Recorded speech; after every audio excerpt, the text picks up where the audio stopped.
This is cinema. My darling.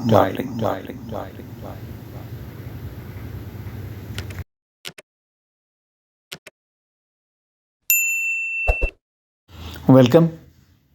آج ہم poster studies کے سلسلے کو آگے بڑھائیں گے، اور آج 1963 اور 1964 میں پاکستان میں جو فلمیں ریلیز ہوئیں ان کے پوسٹرز کے حوالے سے ہم پاکستان کی ہسٹری کو دیکھیں گے، اور پاکستان کی ہسٹری کے علاوہ ہم جو فلمیں بنی ان کی اس تکنیکی لحاظ سے بھی ان کا جائزہ لیں گے، فلم تھیوری کے لحاظ سے جو اندازہ ہمیں ان پوسٹرز سے ہو رہا ہے. یہ بات میں پچھلے ویڈیو میں کر چکا ہوں کہ پوسٹرز جو ہیں وہ فلم کے بارے میں بھی بتاتے ہیں، اور ہمارے کلچر اور ہمارے ملک کے جو سیاسی اور اکنامی حالات ہیں ان کا بھی اظہار اسی سے ہوتا ہے. ہم پاکستان کی تاریخ کو سلور سکرین کے حوالے سے دیکھ رہے ہیں، اور فی الحال صرف پوسٹرز کے حوالے سے. پوسٹرز کے بعد ہم ایک ایک فلم کا جائزہ بھی لیں گے، اور اس طرح سلور سکرین کے ذریعے ہم پاکستان کی جو تاریخ ہے 1947 سے لے کے اب تک اس کو دیکھیں گے. اور یہ اس تاریخ کو پڑھانے کا پاکستان میں میرے خیال میں یہ پہلا طریقہ ہے، نیا طریقہ ہے. میں چاہتا ہوں کہ اسٹوڈنٹس اس سے بھی تاریخ کا سبق حاصل کریں، کتابوں سے ہٹ کر ہم ایک جدید طرف آئیں اور اپنے علم میں اضافہ کریں. تو پہلے ہم ایک مختصر جائزہ لیں گے کہ 1963 اور 64 کے زمانے میں پاکستان کا جو سیاسی، معاشرتی اور ثقافتی بیک گراؤنڈ تھا، یا اس وقت کیا حالات تھے. مختصراً، بہت مختصراً وہ یہ تھے کہ پاکستان میں 1956 کا آئین جو ہے وہ منسوخ ہو چکا تھا، اور سیاستدانوں کی نااہلی کا بہانہ بنا کر یا یہ ایک وجہ بنا کر پاکستان میں پہلی دفعہ جو ہے وہ ملٹری کو ہوا تھا، اور طاقت جو ہے اس وقت کے army chief general Ayub Khan نے جو ہے وہ تمام اختیارات سنبھال لیے تھے. اور اس کے بعد سیاستدانوں پہ کرپشن کے بے انتہا مقدمات جو ہیں وہ قائم کر دیے گئے. یہ سیاسی بیک گراؤنڈ تھا. نئے آئین کے لیے، نئے آئین سازی کے لیے اصلاح مشورے شروع ہو چکے تھے، اور اس پر کام جاری تھا. لیکن اس میں جو مسائل تھے، اس میں سب سے بڑا مسئلہ ایسٹ اور ویسٹ پاکستان کا جو اختلاف تھا وہ سب سے پہلے تھا، اور اسی سے جنم لے رہے تھے باقی مسائل بھی، کہ پاکستان میں نظام حکومت کیسا ہو، پارلیمانی ہو، صدارتی ہو، فیڈرل نظام ہو، یا وحدانی یعنی ایک ہی صوبہ ہو اور صوبے دوسرے نہ ہوں. اس کے علاوہ جو آپ کے اکنامک ایشوز تھے وہ بھی تھے. ایوب خان نے آ کے ایک ریفارمز شروع کی تھیں اکنامکس کے حوالے سے، اور اس میں کوئی شک نہیں کہ ایوب خان کے دور میں پاکستان میں صنعتی ترقی ہوئی، ڈیم بننا شروع ہوئے، منگلا ڈیم اور جو ہمارے اس طرح کے باقی بڑے ڈیم ہیں وہ سامنے آئے. فیصل آباد میں باقاعدہ ایک انڈسٹریل زون قائم کیا گیا. کراچی میں انڈسٹری جو ہے وہ بوم پہ تھی. اسی طرح ایسٹ پاکستان میں بھی کام ہوا، یہ نہیں کہ نہیں ہوا. اور حیرت کی بات یہ ہے کہ اگر ہم جو الزام لگایا جاتا ہے کہ جی مشرقی پاکستان کو حصہ نہیں دیا گیا یا کم تھا، تو اگر آپ تاریخ کو دیکھیں تو 1947 سے یہ پاکستان کی پہلی جو ملٹری کو ہوا ہے، اس سے پہلے تک جو نمایاں سیاستدان تھے جو اقتدار میں رہے، مجھے حیرت ہے کہ وہ بنگالی تھے، ان کا تعلق ایسٹ پاکستان سے تھا. خواجہ ناظم الدین، اسکندر مرزا، محمد علی بوگرا، یہ نام آپ دیکھ لیں، یہ سب بنگال سے تھے، اور انہوں نے ملک کا انتظام سنبھالے رکھا. اور یہی الزام حیرت ہے کہ جب بعد میں بلوچستان کا ایشو آیا کہ بلوچستان میں ترقی نہیں ہوتی، ڈیولپمنٹ نہیں ہوئی، تو حیرت کی بات ہے بھائی، بلوچستان کے جو سردار تھے وہ بنیادی تو پاکستان کے فیڈرل نظام کا بنیادی حصہ تھے، اور اہم وزارتوں پہ شامل رہے، تمام حکومتوں میں شامل رہے، صوبائی حکومت وہ خود چلاتے رہے. تو پھر اس الزام کی سمجھ نہیں آتی. اب یہ میں چھوڑتا ہوں آج کے طالب علم پہ، تحقیق کرنے والے پہ، کہ وہ اس پہ تحقیق کریں، اس کو سامنے لائیں کہ اصل وجوہات کیا تھیں، کیونکہ وہ لوگ تو خود حکومت میں شامل تھے. اچھا، اب ثقافتی لحاظ سے دیکھیں تو ایوب خان کا جو انڈسٹریلائزیشن کا منصوبہ تھا، جب انڈسٹریز بنی تو بڑے شہر بننے شروع ہوئے. اس لیے کہ جب نوکری کے ذرائع ملے، فیصل آباد میں لوگ آنا شروع ہو گئے، کراچی میں لوگ آنا شروع ہو گئے، لاہور میں شروع ہوا، حیدرآباد، ملتان، تو یہ بگ سٹی سینٹرز جو ہیں یہ ڈیولپ ہونا شروع ہوئے یہاں پر، اگر ہم مغربی پاکستان کے حوالے سے بات کریں، اور اس کی وجہ سے ایک نیا کلچر جو ہے وہ سامنے ابھرا، دیہاتی کلچر شہری کلچر میں مکس ہونا شروع ہوا۔ اور ابھی ذہن میں رہے کہ ابھی پاکستانی کا جو یہ UAE کا یا سعودی عرب کا بوم تھا یہ بعد میں شروع ہوا، اس وقت نہیں تھا۔ اس وقت فیصل آباد، کراچی اور لاہور ہی ہمارے لیے دبئی تھے۔ تو دیہات سے لوگ آنا شروع ہوئے، مڈل کلاس سامنے ابھرنا شروع ہوئی، کہ جب کارخانے بنے تو مڈل کلاس کو نوکریاں ملی وہاں پہ، ٹیکنیکل بھی، نان ٹیکنیکل بھی، اور ایک بابو کا کلچر بھی سامنے آیا، شہری بابو کا کنسپٹ سامنے آیا، اور دیہات والے جو تھے انہوں نے آہستہ آہستہ اپنی رسومات کو، اپنے کلچر کو بدلنا شروع کیا۔ اور یہ بدلاؤ ہمیں واضح نظر آتا ہے ہماری اپنی فلموں میں بھی۔ تو یہ ایک مختصر سا اس وقت کا ثقافتی، معاشی اور سیاسی جو حالات تھے پاکستان کے وہ یہ تھے۔ تو آئیے اب اسی حوالے سے آگے چلتے ہیں اور پوسٹرز کو دیکھتے ہیں، ان کو اسٹڈی کرتے ہیں۔ تو پہلے دیکھتے ہیں 1963 میں ریلیز ہونے والی فلموں کو۔ ماں بیٹی فلم کا یہ پوسٹر مجھے اس لیے اچھا لگا، یہ فلم تکنیکی لحاظ سے بھی اور فلم آرٹ اور استھیٹک کے لحاظ سے بھی یہ پوسٹر بہت اچھا ہے۔ پہلی دفعہ لگتا ہے کہ پاکستان میں اچھے پوسٹر بننے کی کوشش کی گئی اور یہ کام شروع ہوا۔ اس کے علاوہ اس پہ جو چہرہ ہے وہ ایک عورت کا ہے، ایک عورت، اور یہ چہرہ کیا کر رہا ہے، یہ شاید فریاد ہے، یہ چیخ ہے، یہ شور ہے، آواز ہے، عورت کی آواز کی علامت ہے یہ پوسٹر۔ اب وہ عورت چاہے ماں کے کردار میں ہے چاہے بیٹی کے کردار میں ہے۔ پاکستان میں جو معاشرہ بدل رہا تھا، جیسے میں نے پہلے کہا کہ مڈل کلاس سامنے آ رہی تھی اور عورت کی تعلیم پر توجہ دی جانے لگی، خواتین کی ایجوکیشن کے لیے نئے اسکول کھولے گئے، اور جب NGOs بھی آنا شروع ہو گئیں، انڈسٹریلائزیشن بھی ہوئی، شہری کلچر ڈیولپ ہوا، مڈل کلاس سامنے آئی، تو وہ عورت جو دیہاتوں کے رسم و رواج میں قید تھی وہ اس کو ایک آواز ملی، اور صرف دیہات میں نہیں، شہر میں بھی ہمارا چونکہ ثقافتی ایک کردار تھا، یا تو ہمارے یہاں عورت بہت مضبوط ہے، میں ہمیشہ کہتا رہا ہوں کہ عورت دیکھیں، بعض خاندان اس وقت بھی تھے، اب بھی ہیں، کہ جہاں اہم فیصلے جو ہیں وہ ماں، دادی یا نانی کرتی ہیں، تو ایک تو وہ روپ ہے۔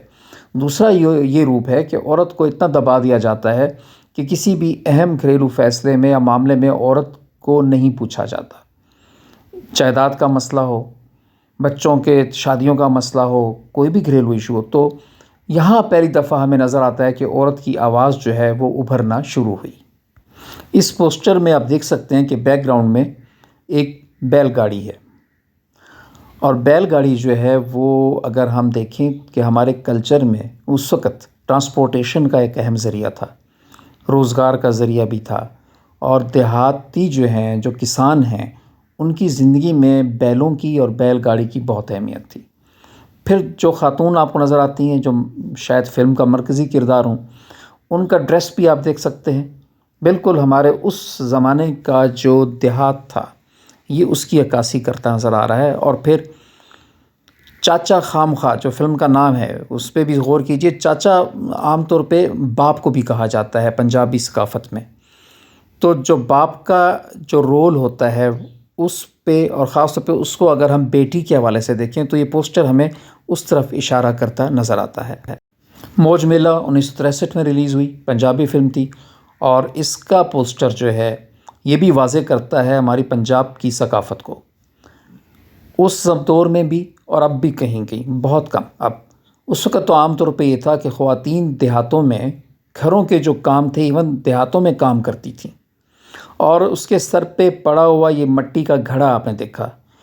اس وقت چونکہ پانی کا نظام بھی گھر میں نہیں ہوتا تھا، تو خواتین کنویں سے پانی بھر کے لاتی تھیں یا نزدیکی ندی سے پانی بھر کے لاتی تھیں، اور یہ کام خواتین ہی کرتی تھیں، مرد نہیں کرتے تھے۔ یہ ہماری جو ثقافت تھی، جو خاص طور پہ پنجاب کے صوبے میں جو کلچر تھا، یہ اس کی علامت ہے۔ یہ پوسٹر فلم کالا پانی کا جو آپ کے سامنے ہے، کالا پانی کا لفظ ہماری تاریخ میں بہت اہمیت رکھتا ہے۔ جب انگریز یہاں حکمران تھے تو یہاں سے لوگوں کو سزا کے طور پہ ایک جزیرہ تھا جو کالا پانی کے نام سے مشہور ہوا، وہاں پر بھیجا جاتا تھا۔ کہا یہ جاتا ہے کہ وہاں انسان کی زندگی موت سے بھی بدتر تھی، کہ وہاں اتنے حشرات و راس تھے، اتنے کیڑے مکوڑے ہوتے تھے اور اتنی مشکل زندگی تھی کہ وہ آدمی موت مانگنے لگ جاتا تھا اور وہاں سے بھاگنے کا کوئی ذریعہ نہیں تھا۔ اس پہ میں آپ کو بتاؤں کہ اس پہ انگلش میں بھی بہت فلمیں بنی، ہالی ووڈ میں بھی بنائی، انڈیا نے بنائی۔ تو پاکستان میں کالا پانی کا پوسٹر ہماری اس تاریخ کی عکاسی کرتا ہے کہ ہم اپنی تاریخ کو بھی ساتھ لے کے چل رہے تھے، اور تکنیکی لحاظ سے بھی دیکھا جائے، آرٹ کے لحاظ سے بھی تو پوسٹر بہت اچھا ہے۔ اس میں ایک دور ایک اندھیرے میں ایک دروازہ کھل رہا ہے، جہاں ہمیں ایک اندھیرا ایک شیڈو میں نظر آ رہا ہے، اور وہ دروازہ کھلنا امید کی ایک علامت ہے، ایک نشانی ہے۔ دامن فلم کا یہ پوسٹر جو آپ دیکھ رہے ہیں، مکمل مشرقیت اور پاکستانیت آپ کو اس پوسٹر میں نظر آئے گی۔ خاتون کا چہرہ دیکھیں، ان کے ہیئر سٹائل اور دوپٹہ اور کانوں میں پڑے ہوئے جھمکے، اور جو مردانہ کردار ہے ہمیں نظر آ رہا ہے، اس کا پورا تصویر تو نہیں ہے لیکن جو نظر آ رہا ہے وہ شیروانی ہے، کالر سے لگ رہا ہے، جو ہمارے پاکستان کا قومی لباس ہے۔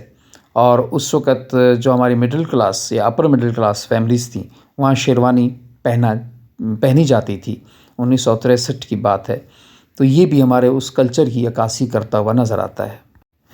فانوس فلم کا یہ پوسٹر، پیچھے ایک فانوس کی تصویر، نام بھی بظاہر یہ ہمارا ایرانی یا مغل دور کی روایات سے شام میں نظر آتا ہے، اور جو ڈریس پہنا ہے خاتون نے، اس کا بھی ہمارے ماضی سے وہ کلچر جو مغلیہ دور سے آ رہا تھا، اور خاص طور پہ جو ہمارے وہ علاقے تھے جو اب ہندوستان میں شامل ہیں، دہلی، لکھنؤ کے جو مسلم آبادی تھی، جو مسلمان گھرانے تھے مشرقی تہذیب میں، یہ لباس آپ کو وہاں نظر آتا ہے۔ تو وہاں سے یہ کلچر جب پاکستان میں آیا تو اس طرح یہ کلچر کا ملنا بھی اس میں شامل ہوا، اور یہ ڈریس یہاں بھی بہت مقبول ہوا۔ تانگے والا، جی تانگا، یا جس کو ہم ٹانگا بھی کہتے ہیں، اس وقت ہمارے ہاں پاکستان کے تمام شہروں میں آمد و رفت کے لیے استعمال ہوتا تھا شہر میں، اور جب یہ اربن سینٹرز بننے شروع ہوئے تو وین کا جو ہے وہ بعد میں آئی آنا۔ اس وقت تھوڑے تھوڑے ٹیکسی وین کا تصور ہوا، لیکن زیادہ تر اس وقت بھی یہ تانگے ہی چلا کرتے تھے۔ تو تانگے والا علامت ہے ہمارے اس کلچر کی، جہاں شہر بن رہے تھے اور شہروں میں تانگے کو استعمال کیا گیا۔ دیہاتوں سے یہ تانگا آیا تھا۔ پہلے دیہات میں بیل گاڑی ہوتی تھی، بیل گاڑی نے تانگے کی شکل اختیار کی، اور پھر وہ تانگا جو ہے وہ شہر میں آ گیا، اور تانگے والا جو ہے وہ لوور مڈل کلاس میں کہہ لوں یا غریب کلاس کی، ہمارے جو لوور درجے کی کلاس تھی، اس کی ایک علامت بنا۔ اور جو ان کے مسائل تھے، جب اربنائزیشن شروع ہوئی، انڈسٹریلائزیشن شروع ہوئی، تو اس وقت تانگے والے جو تھے وہ ہماری اکانومی میں بہت اہم کردار ادا کرتے تھے، اور ان کے اپنے بھی ایک سماجی مسائل بھی تھے۔ تو اس حوالے سے یہ فلم یا یہ پوسٹر بھی اپنی جگہ ایک بہت اہمیت رکھتا ہے۔ اچھا، خواتین ہمارے ہاں بیکورڈ بھی ہم کہتے ہیں، ہم یہ بھی کہتے ہیں کہ وہ ان کی آواز نہیں تھی، لیکن آپ یہ دیکھیں کہ تاریخ گواہ ہے خواتین ہر فرنٹ پہ آگے تھیں۔ دیہات ہوں تو وہ کھیتوں میں کام کر رہی ہیں، شہروں میں بھی اس دور میں بھی خواتین کام کرتی نظر آتی تھیں۔ پنجاب میں تندور پہ یا ہوٹلوں پہ چھوٹے چھوٹے تندور ہوتے تھے جہاں کھانا بھی ملتا تھا، تو وہ اس کو بھٹیارن کہا جاتا تھا۔ یہ کلچر انڈیا میں بھی تھا، اور وہاں سے پنجاب میں بھی پھر یہ آیا، تو وہاں بھی خواتین ہوتی تھیں یہ جو کام کرتی تھیں۔ اس کے علاوہ اس فلم میں، اس پوسٹر میں آپ دیکھیں، اس خاتون نے جو اٹھایا ہوا ہے یہ ایک مشین ہے۔ شاید آج کی جنریشن اس سے واقف نہ ہو، کیونکہ اب یہ بہت کم رہ گئی ہے۔ ابھی بھی کہیں کہیں ہمیں گلی کوچوں میں آواز لگاتے ہوئے لوگ نظر آتے ہیں، چھری تیز کرا لو، اس طرح کی آوازیں آپ سنتے ہیں۔ تو یہ وہ چھری وغیرہ جو ہے وہ تیز کرتے تھے، چاقو چھری تیز کرنے کی مشین۔ اور اس وقت یہ ظاہر کرتا ہے پوسٹر کہ خواتین، خاص طور پہ جو پنجاب میں تھا، کہ وہ یہ کام بھی کرتی تھیں۔ گلیوں میں عموماً خواتین یہ کام کرتی دکھائی دیتی تھی۔ فلم داماد کا یہ پوسٹر ایک بار پھر ہمارے دو کلچرز کو ملتا ہوا دکھائی دے رہا ہے. ایک شخص جو دیہات میں سے ہے جس نے بیلچہ اٹھایا ہوا ہے، اور ٹیلی فون جو خاتون نے اٹھایا، اور خاتون ایک شہری خاتون ہے، پڑھی لکھی خاتون ہے، ماڈرن فیملی کی نظر آ رہی ہیں، کیونکہ اس وقت ٹیلی فون نیا نیا انٹروڈیوس ہوا تھا. وہ تو بہت پہلے کیا تھا پاکستان میں، لیکن گھروں میں عام پبلک کے استعمال کے لیے بہت کم تھا. تو صرف جو اپر کلاس گھرانے تھے وہاں ہمیں ٹیلی فون نظر آتا ہے. تو ٹیلی فون، بیلچہ اور یہ علامتیں ہیں کہ دو کلچر جب مل رہے تھے، کس طرح لوگ دیہات سے شہر آئے. داماد نام بھی ظاہر کرتا ہے رشتوں کے بننے کا، رشتوں کے تعلق کا. تو اس اربن کلچر نے اور دیہاتی کلچر نے جو متاثر کیا خاندانی جو ہماری لائف ہے، جو رشتہ داریاں ہیں، جو رشتے ہیں، اس پہ کیا اثر ہوا، یہ علامت ہے اس چیز کی کہ اس میں بہت تبدیلی آئی. ہماری روایات بدلیں، ہمارے رسومات بدلیں، اور اس کلچر کے ادغام سے بہت سے نئے مسائل بھی سامنے آئے اور کئی مسائل حل بھی ہوئے. اور اب آگے بڑھتے ہیں 1964 کی طرف. بہت سی فلمیں 63 میں بنی، لیکن ظاہر ہے کہ وقت کم ہے، ہم ہر فلم کا نہیں دیکھ سکتے اور نہ ہی ہمیں اتنے پوسٹر دستیاب ہیں. تو 64 کی طرف بڑھتے ہیں کہ اس سال میں کون سی فلمیں آئیں اور ان کے پوسٹرز کی ہم اسٹڈی کرتے ہیں. جی، لنڈا بازار آج بھی ہماری زندگی کا بہت اہم حصہ. فرق صرف یہ ہے کہ آج لنڈا بازار پاکستان کے ہر چھوٹے بڑے شہروں کے علاوہ دیہاتوں میں بھی ملتا ہے. لیکن اس وقت 1964 میں لنڈا بازار نیا نیا شروع ہوا یہ کنسپٹ. اور وہی میں نے کہا کہ جیسے اربن سینٹر بنے بڑے بڑے شہر، تو وہاں پہ جو لوگ دیہاتوں سے آئے تھے، جو غریب ملوں میں کام کرنے والے تھے، جو فیکٹریوں میں کام کرتے تھے، جو غریب سرکاری ملازم تھا یا چھوٹا کاروباری طبقہ، تو وہ چونکہ ایفورڈ نہیں کر سکتا تھا مہنگے کپڑے. تو غربت اس وقت بھی ایسی ہی تھی جیسے اب ہے.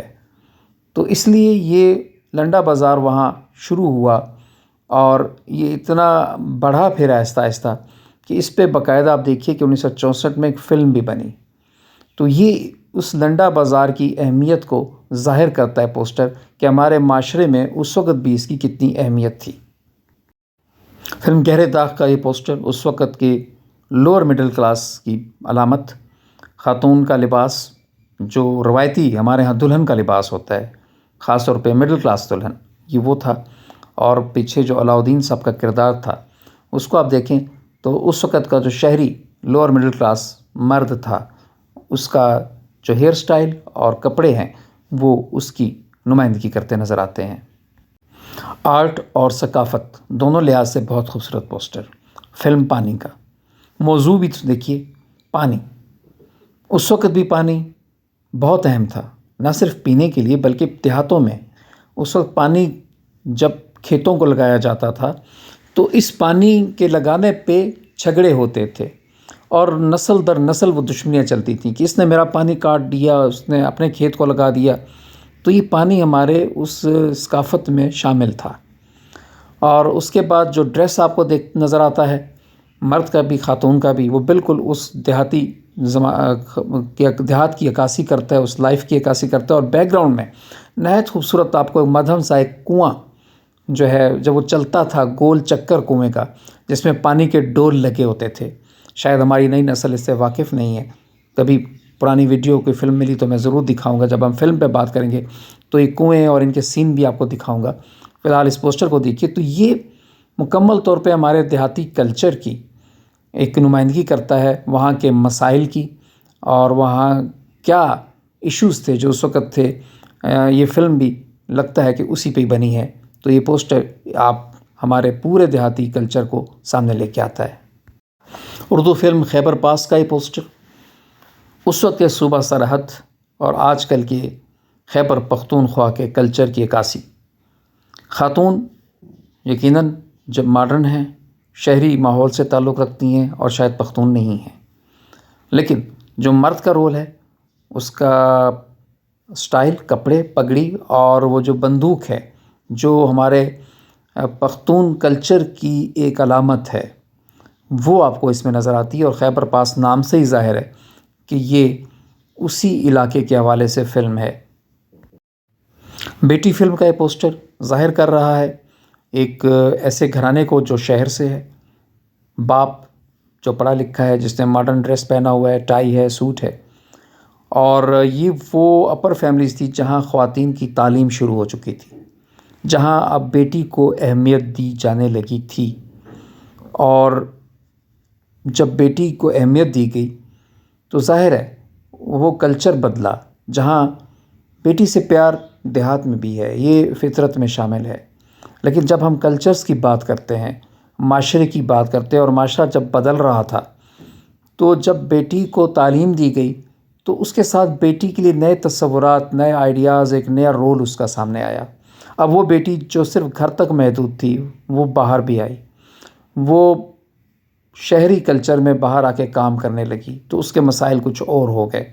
اس کلچر میں جب وہ دیہاتوں میں کام کرتی تھی تو شاید اس کو ان مسائل کا سامنا نہیں تھا، کام تو اس نے باہر آ کے کیا، لیکن اس کلچر نے جو ٹکراؤ پیدا کیا، اب بیٹی کی جب شادی کی جاتی ہے شہر میں، ہم 1964 کی بات کرتے ہیں، تو اس وقت سسرال میں کنسیپٹ بہو کا کچھ اور تھا، اس کی ذمہ داریاں اور تھیں۔ شہر میں آ کے جب یہ ٹکراؤ پیدا ہوا ذمہ داریوں کا اور اس کے کردار کا، تو پھر ایک نئے مسائل سامنے آئے، نئے چیزیں جو ہیں وہ سامنے آئیں، تو یہ پوسٹر شاید اسی ہمارے جو مسائل تھے اس کی طرف اشارہ کرتا ہوا نظر آتا ہے۔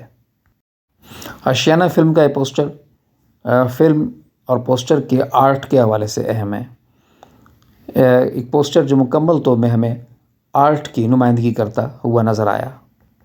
ایک پردیسی ایک مٹیار، جی پنجابی فلم تھی، اور یہ پوسٹر پہلی دفعہ، اب تک ہم پوسٹرز کو اسٹڈی کر رہے تھے، ہمیں پنجابی فلم میں پہلی دفعہ جدید اسلحہ جو ہے ریوالور وہ نظر آیا۔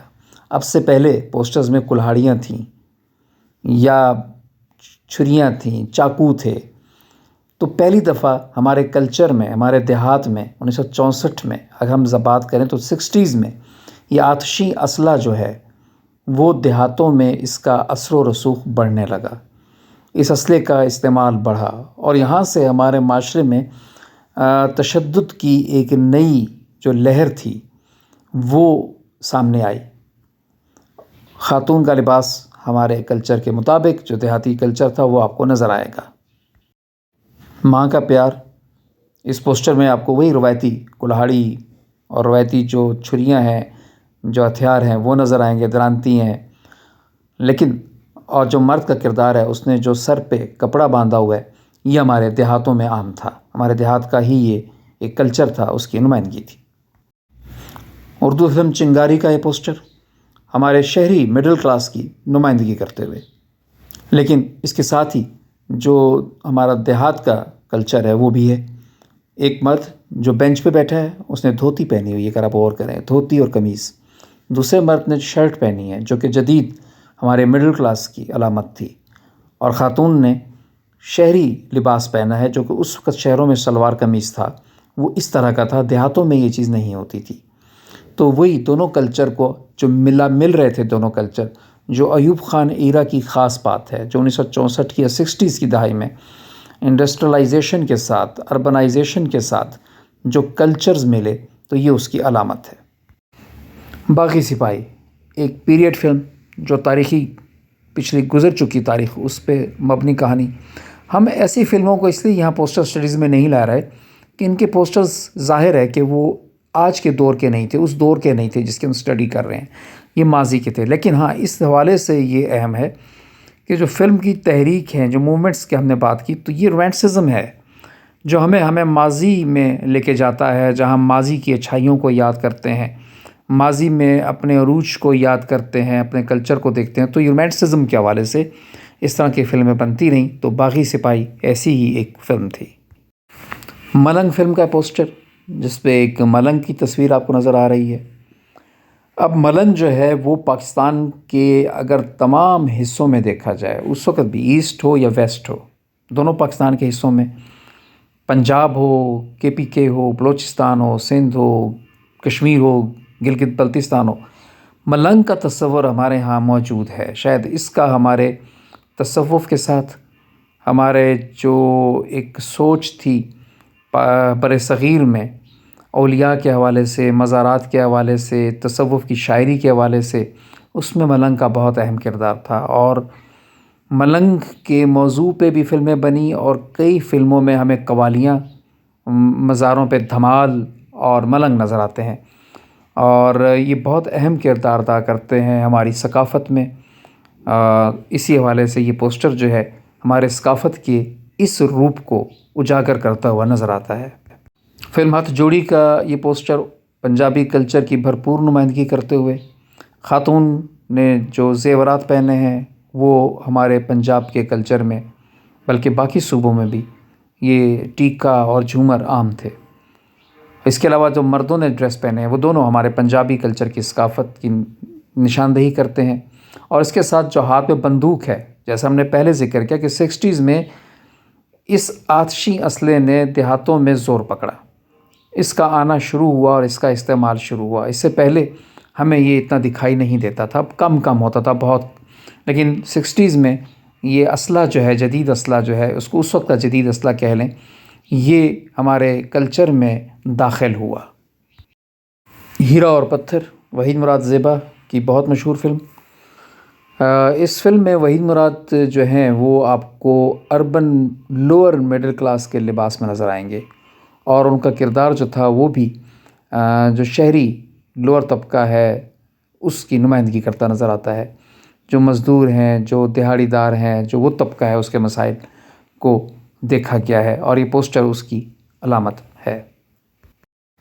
فلم میخانہ کا یہ پوسٹر فلم کی کہانی سے قطع نظر آپ کو مکمل طور پہ ایک ایسی خاتون دکھا رہا ہے جو ہماری اس وقت کی مڈل اور اپر مڈل کلاس کی نمائندگی ہے۔ اس کے زیورات، اس کا لباس، آپ غور سے دیکھیے اس تصویر کو، تو اس دور میں جتنے بھی زیورات تھے اور جو شاید آج بھی ہیں وہ آپ کو نظر آئیں گے۔ ان کو اس کا پہناوا جو ہے اور جو سٹائل ہے وہ بالکل ایک مشرقی پاکستانی سٹائل ہے۔ جو مسلم گھرانے تھے انڈیا میں، انہوں نے یہ سٹائل اپنایا تھا، اور پھر وہ یہاں بھی آیا۔ فرنگی ہماری تاریخ کے حوالے سے ایک فلم، وہ دور غلامی کی فلم کہ جب آزادی کی جدوجہد جاری تھی۔ تاریخ کو ساتھ لے کے چلتے ہیں تو یہ فلم ہمیں تاریخ کی یاد کراتی ہے۔ تاریخ کا بھی چونکہ ہمارے موجودہ معاشرے پہ اثر ہوتا ہے، اس لیے ہم نے اس پوسٹر کو اس میں شامل کیا کہ وہ تحریکیں ہماری آزادی کی 60 میں جب ہم بات کرتے ہیں ایوب خان کے دور کی، تو ریوائول کا دور بھی تھا۔